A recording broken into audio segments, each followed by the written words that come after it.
हाँ जी, तो नाजरीन 15 फरवरी को पाकिस्तान और इंडिया का मैच होने जा रहा है। एक हाई वोल्टेज टाकरा होने जा रहा है, बल्कि आप यूं कह सकते हैं कि ये जो T20 वर्ल्ड कप 2026 होने जा रहा है, इसका सबसे बड़ा मैच 15 फरवरी को शाम 6:30 बजे होने जा रहा है। अच्छा, इसमें मैं देख रहा था, मौसम देख रहा था, मौसम भी काफी खराब है, लेकिन क्योंकि ये ग्रुप मैचेस हैं, ग्रुप मैचेस में हालांकि हाई वोल्टेज टाकरा भी है, लेकिन कोई रिजर्व दिन नहीं रखा। हालांकि इस तरह के मैचों पर आईसीसी जो है ना वो रिजर्व डे जरूर रखता है, लेकिन अगर बारिश हो गई तो कोई चक्कर वक्कर नहीं है। इतनी मिन्नतें शिन्नतें जो की हैं सब फजूल जाएंगी, एक एक पॉइंट मिलेगा और अपने घर तुम अपने घर में अपने घर, ये वाली सिचुएशन होगी। लेकिन असल में होना क्या है वो तो अल्लाह को पता है।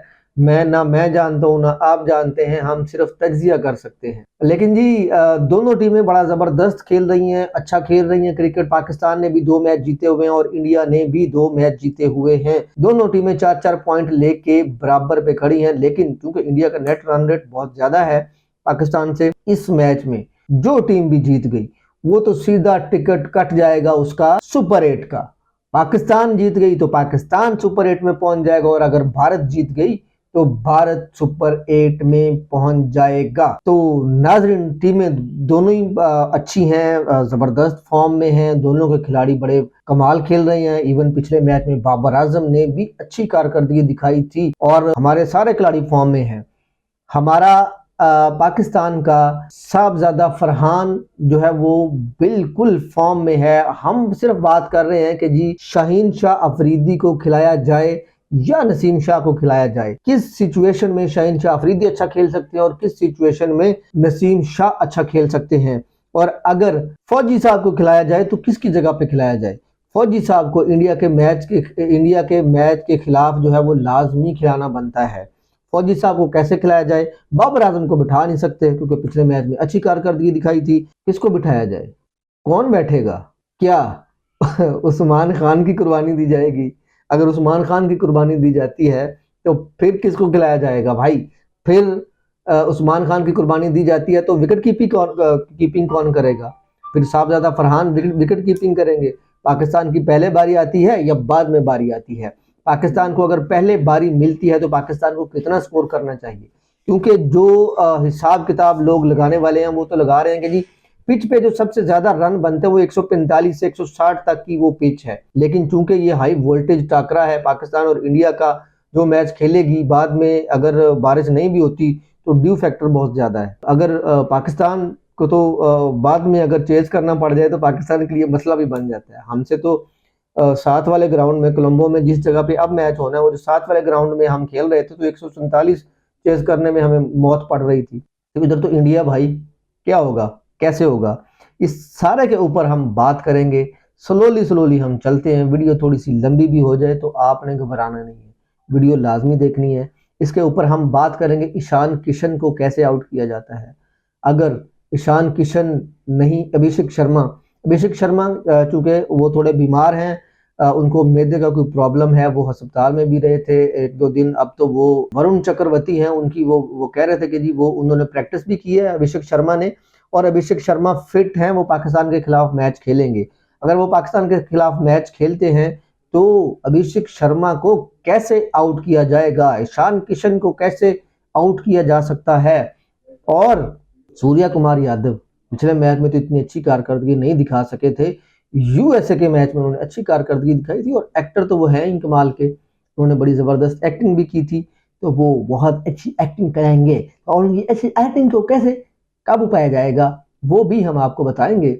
इंडिया के जो बॉलर होंगे, पहले मेरा ख्याल है अभी संजू सैमसन भी है, उसके बाद जो है वो रिंकू सिंह भी है, शिवम दुबे भी है, हार्दिक पांड्या भी है। भाई सबसे बचना है, सबको कैसे कैसे आउट करना है वो एक अलग बहस है। लेकिन पाकिस्तान के किस किस खिलाड़ी ने किस किस खिलाड़ी को टारगेट करना है, उनके बॉलरों को टारगेट करना है, और हमारी जो बॉलिंग है उन्होंने किस किस को टारगेट करना है। तो सबसे पहले बात कर लेते हैं अभिषेक शर्मा की, कि अगर अभिषेक शर्मा, अल्लाह करे वो फिट हो, क्योंकि वो ऐसे मजा नहीं आता यार, ऐसे अगर वो फिट नहीं होते तो थोड़ा मसला हो जाएगा। मजा तो आता है ना जब आपकी पूरी, आप प्रॉपर 100% खिलाड़ियों के साथ आए और हम भी 100% खिलाड़ियों के साथ जाएं। अभिषेक शर्मा जी, उनकी कोई वीकनेस इतनी ज्यादा वो कोई नजर नहीं आई। न्यूजीलैंड को जिनको बड़ा धोया था इन्होंने अपने T20 वर्ल्ड कप से पहले भी, और उसके बाद भी उनसे बात हुई थी। उनके जो कोच हैं, कोच बात करते हुए, मीडिया से बात करते हुए कह रहे थे कि जी हमने इनकी बड़ी कमजोरियां ढूंढने की कोशिश की थी कि इनको कैसे पकड़ा जाए, लेकिन ये बंदा हर जगह पे अच्छा खेलता है। ये बंदा स्लोअर में भी अच्छा खेलता है, लेकिन ये बंदा इसको कैसे पकड़ा जाए, हम भी इसकी जो है ना वो तलाश में है कि अभिषेक शर्मा का तोड़ क्या है। लेकिन क्योंकि ये बंदा बड़ी तबाही मचाता है, आपको पता है कि 190 प्लस के स्ट्राइक रेट से खेलता है। ये चाहे आप फास्ट बॉलर ले आए, चाहे आप स्पिन बॉलर ले आए, बल्कि कई दफा स्पिन बॉलर पे तो इसका ये ज्यादा 190 प्लस के स्ट्राइक रेट से भी ज्यादा ये तेज खेलता है। इसके ऊपर जो है वो इसको कैसे खेला जाए, इसको खेलना चाहिए। यूएसए के मैच में ये अपनी पहली ही गेंद पर गोल्डन डक पे आउट हो गए थे, तो इरफान पठान और इनके लक्ष्मण पतिबाला जी हैं, वो तज्जिया करते हुए उन्होंने कहा था कि यार ये बड़ा इमेच्योर सा बच्चा लग रहा है, इसको समझ नहीं आ रही कि अपनी जो इनिंग है इसको आगे कैसे लेके जाना है। ये बंदा जल्दी ज्यादा स्कोर बनाने के चक्कर में, तेज खेलने के चक्कर में जल्दी आउट हो जाता है। उन दोनों ने तो इसकी काफी क्लास ली थी कि यार ये बंदे को सही समझ नहीं है खेलने की, ये क्या करता है, इसको चाहिए कि, क्योंकि जब जब वो जल्दी आउट हो जाता है तो उनकी टीम का वही हाल होता है जो उस दिन हुआ था, यूएसए ने किया था, सारी टीम आउट हो गई थी। तो एंड पे वो बेचारा जो है वो सूर्य कुमार यादव को स्कोर करना पड़ा, लेकिन खैर वो मैच जीत गई थी इंडिया। पाकिस्तान के पास चाहे हम शाहीन शाह अफरीदी को खिलाएं, चाहे हम नसीम शाह को खिलाएं, नसीम शाह की पेस बहुत ज़बरदस्त है, वो 140 प्लस गेंद करते हैं और वो इन स्विंग आउट स्विंग दोनों करते हैं और बड़ी ज़बरदस्त कटर बॉलें भी करते हैं और अच्छा क्रिकेट, अच्छा गेंद करते हैं नसीम शाह। और अगर शाहीन शाह अफरीदी की बात कर ली जाए तो शाहीन शाह अफरीदी भी अच्छी गेंद करते हैं, लेकिन उनकी पेस आजकल थोड़ी स्लो है। कहा यह जा रहा है, हमारे जो उधर जो रिपोर्टर्स हैं वो बताते हैं कि जी आजकल शाहीन शाह अफरीदी बहुत ज़बरदस्त वो ट्रेनिंग करने में लगे हुए हैं। शाहीन शाह अफरीदी की फॉर्म अच्छी हो गई है, ट्रेनिंग में उनकी फॉर्म अच्छी हो गई है। ट्रेनिंग में जो उन्होंने कुछ मैचेस वगैरह खेले हैं वो बड़े अच्छे खेले हैं। तो अब देखना तो ये है कि जी उस दिन वो कैसा खेलेंगे शाहीन शाह अफरीदी। शाहीन शाह अफरीदी अगर हम दोनों इरफान पठान हैं और लक्ष्मण पतिबाला जी हैं, उन दोनों की आपको बातें एग्जैक्ट बताते हैं कि उन दोनों ने क्या कहा है। इरफान पठान ने कहा है कि जी अभिषेक शर्मा पहली ही बॉल से स्टेप आउट या अग्रेसिव शॉट खेलता है, ये आदत ठीक करनी चाहिए। अगर बॉल गुड लेंथ पर हो तो वो मिस टाइम कर सकता है या वो कैच दे बैठता है। अच्छा जी, लक्ष्मण पतिबाला जी ने कहा है कि जी टीमें अब ऑफ साइड पर, स्क्वायर फील्ड पर जो है वो या डीप पॉइंट पर या कवर पर, उन्होंने कहा कि जी फील्डिंग जो है ना वो इस तरह से, बहुत आजकल हर टीम जो है वो इसी तरह से फील्डिंग लेती है और ये बंदा अर्ली और रिस्की शॉट्स खेलता है। अगर वो जल्दी आउट हो जाए तो टॉप ऑर्डर जो है वो तबाह हो जाता है इंडिया का। इसको चाहिए कि अच्छा खेले और तरीके के साथ खेले। बात तो उन्होंने बिल्कुल सही कही है। उन्होंने कहा कि यूएसए के खिलाफ भी गोल्डन डक पर आउट हुआ था, इसी वजह से वो पूरी की पूरी टीम बैठ गई थी। ये बात भी उन्होंने बिल्कुल सही की है और अगले मैच में वो बंदा खेल नहीं पाया क्योंकि वो बीमार था। अच्छा जी, अब इसको पकड़ना कैसे है? शाहीन शाह अफरीदी हो या नसीम शाह हो, इन दोनों को चाहिए कि जी ऑफ साइड पे वाइड लाइन गेंद करें और इसको जब ये उसको खेलने की कोशिश करेगा, क्योंकि ये हर बॉल को निकल के खेलने की कोशिश करता है, जब उसको ये निकल कर खेलने की कोशिश करेगा तो ये एज दे बैठेगा। ये या तो कीपर पे कैच जाएगा या फिर ऑफ साइड पे जो है वो आप अपनी जो जहाँ पे फील्डिंग आपने सेट की होगी तो वहां पे ये बंदा मिड ऑफ पे कैच पकड़ा देगा और आसान हल इसका यही है।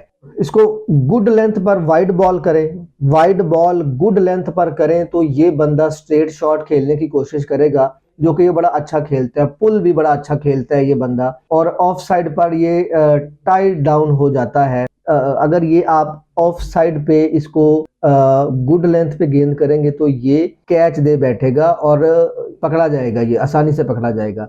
या आप इसको कटर बॉल या स्लोअर वन भी आप कर सकते हैं, उस पे भी केओस पैदा हो सकता है और कंटेनमेंट वाली गेंदों पर ये बंदा रन्स कम बनाता है। स्पिन के खिलाफ इसका स्ट्राइक रेट बहुत ही अच्छा होता है। ये 200 वैसे तो अगर बात इसकी कर ली जाए ना आईपीएल की, तो ये 232 प्लस के स्ट्राइक रेट से भी स्पिन को खेलता है। नामीबिया का जो बॉलर था इरास्मस, उसने उसको वो जो क्योंकि वो स्पिन बॉलर था, उसने इसको इसी गेंदों पे फंसाया था जो हमने आपको अभी बताया कि जी ऑफ साइड पे आप गुड लेंथ बॉल करवाते हैं। तो लेकिन चूंकि अब जो मैच होना है ये श्रीलंका में होना है, इंडिया की पिचों पर नहीं होना। ये आईपीएल का मैच नहीं है, ये टी20 वर्ल्ड कप का आईसीसी का मैच है।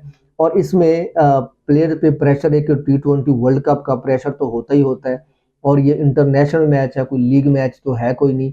इस पे हमारे जो स्पिनर्स है इसको ज़्यादा अच्छे तरीके से पकड़ सकते हैं। अगर स्पिन की बारी आ जाए तो हमारे पास जो है वो गुगली भी है, बड़ी अच्छी शादाब गुगली करते हैं, वो भी इनको पकड़ सकते हैं। और उसके बाद जो जिनसे डर रहे हैं, क्योंकि जब से आईसीसी ने इसको क्लियर किया ना उस्मान तारिक को, तो इंडिया को जो है ना वो काफ़ी सारी ज़्यादा आग लगी हुई है। इंडिया में बहुत ज़्यादा डिस्कस हो रहा है कि जी उस्मान के पास बहुत ही ज़बरदस्त वैरायटी है। उस्मान इस बंदे को कहीं भी पकड़ लेगा। और यही सारा मसला जो है वो ईशान किशन का भी है। ईशान किशन तो अपनी पूरी की पूरी जो है ना वो आप कह लो कि जी ईशान किशन जो है वो आप अपनी कश्तियां जला के खेल रहे हैं। ईशान किशन था ही नहीं, इनके प्लान में ही नहीं था ईशान किशन। वो तो अचानक से आप देखेंगे जी जो इनका वाइस कप्तान था शुभमन गिल, आपको याद होगा शुभमन गिल को इन्होंने बाहर किया। एक बंदा इन्होंने ऐसे ही पकड़ा, इन्होंने पकड़ पकड़ के जी उसको डाल दिया। अब उस बंदे को है कि जी मैंने कौन सा वर्ल्ड कप खेलना था, या मेरा कौन सा नाम था, या मुझे कौन सा टीम लेके आ रही थी। पूरा इंडिया पूरा सिस्टम तैयार कर रहा है अभिषेक शुभमन गिल को एज कप्तान के तौर पर। अगला कप्तान चूंकि वही होगा उसको तैयार कर रहा है। लेकिन बीच में एक दम से अचानक से अल्लाह की तरफ से जो है ना इस बंदे की सुनी गई, इस बंदे की एंट्री हो गई। ये बंदा मारता है, ऐसे धाड़ता है, शेर की तरह धाड़ता है ये बॉलरों पे, और उसी तरीके से उनको मारता है। अच्छा खासा फेंटा लगाता है ये बंदा। इसका भी हल यही है कि इस बंदे को वेरिएशन के साथ जो है वो गेंद करवाई जाए, और स्टार्ट में इस बंदे को जो है ना वो पकड़ा जाए। शाहिन-शाह अफरीदी पकड़े इसको इन स्विंग या आउट स्विंग में, अपने उसमें इन स्विंग आउट स्विंग के मिक्सचर जाल में इस बंदे को फंसाएं। शाहिन-शाह अफरीदी जिस तरह से वो करते थे ना रोहित शर्मा के साथ, कोई इस तरह का पैंतरा इनके साथ भी डालना चाहिए। चाहे वो शाहीन हो चाहे वो नसीम शाह हो, दोनों में से जो भी प्लेयर हो, वैरायटीज भी है, अच्छी स्विंग भी है, अच्छी swing in swing out swing दोनों कर लेते हैं दोनों। खास तौर पे जो है वो नसीम शाह के बारे में कहा यह जाता है कि नसीम शाह पेस के साथ इन स्विंग आउट स्विंग करते हैं और वो ज्यादा खतरनाक साबित होती है। ईशान किशन और ये दोनों वाइड वाइड पे गुड लेंथ करेंगे ना आप, या उसको वाइड पे गुड लेंथ करें और उसके साथ ही इन स्विंग करें, तो ये दोनों पकड़े जाने के ज्यादा चांस हैं। क्योंकि इन्होंने तो लाठी चार्ज करना होता है, गेंद देख के तो खेलनी कूलनी कोई नहीं होती। इनको आप जितना अच्छे तरीके से इस तरह से पकड़ सकते हैं ना, उतने अच्छे तरीके से आप जो है ना वो अगर ये दोनों पकड़े गए तो मैं कह रहा हूँ आपको, मैं यकीन करें बता रहा हूँ आपको कि इंडिया की टीम कोलैप्स कर जाएगी। अर्ली ऑन इन दोनों को पकड़ा जाए।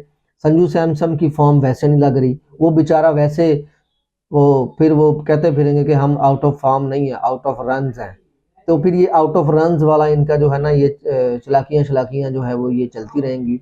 वीडियो को हमारी बहुत लंबी हो जाएगी। अगली वीडियो में मैं आपको बताऊंगा कि जी इनके बाकी प्लेयर्स को जिन जिन के मैंने नाम लिए थे कि हार्दिक पांड्या को कैसे पकड़ना है, इनके शिवम दुबे को कैसे पकड़ना है, इनके कप्तान, ये इन सब के मैं तरीके भी आपको बताऊंगा। हम इस पे डिटेल में बात करेंगे अगली वीडियो में। मुझे इजाजत दीजिए।